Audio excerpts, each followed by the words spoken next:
Depart from me, all ye workers of iniquity, for the Lord hath heard the voice of my weeping.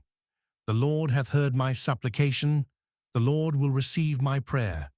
Let all mine enemies be ashamed and sore vexed. Let them return and be ashamed suddenly.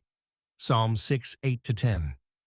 These last verses of Psalm 6 mark a dramatic shift in David's perspective. The man who moments ago described himself as drowning in tears now speaks with renewed confidence.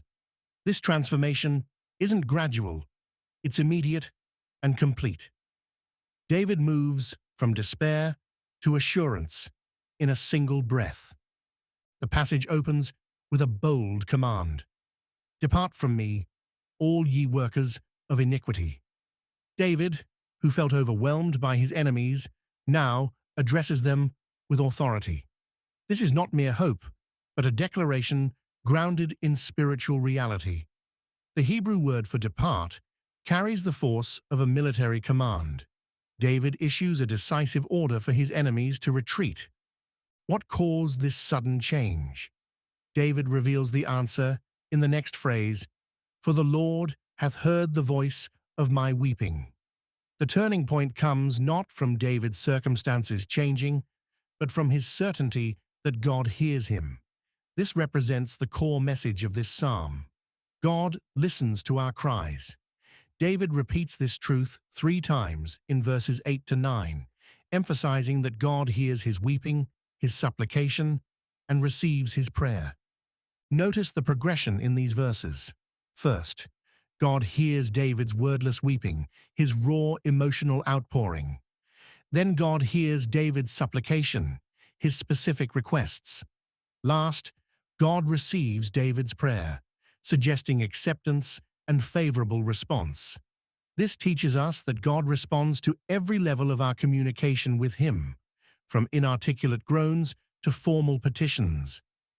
The Hebrew verbs in verse 9 use different tenses. The Lord hath heard uses past tense, while will receive points to the future. David's confidence about God's future response stems from his experience of God's faithfulness in the past. This pattern appears throughout Scripture. In 1 Samuel 17:37, David declares before facing Goliath, "The Lord that delivered me out of the paw of the lion and out of the paw of the bear, he will deliver me out of the hand of this Philistine." Verse 10 contains David's last declaration regarding his enemies. "Let all mine enemies be ashamed and sore vexed. Let them return and be ashamed suddenly." This isn't personal vindictiveness, but a plea for divine justice. The Hebrew word for ashamed implies not just embarrassment, but the disgrace that comes when evil plans fail. David asks that those who oppose God's anointed would face the consequences of their actions. For believers today, this psalm offers profound, practical applications. First, it reminds us that prayer changes things, not always our circumstances, but our perspective on our problems. David's situation hadn't changed, but his outlook transformed because he remembered God hears him. When we feel overwhelmed, we need this same assurance.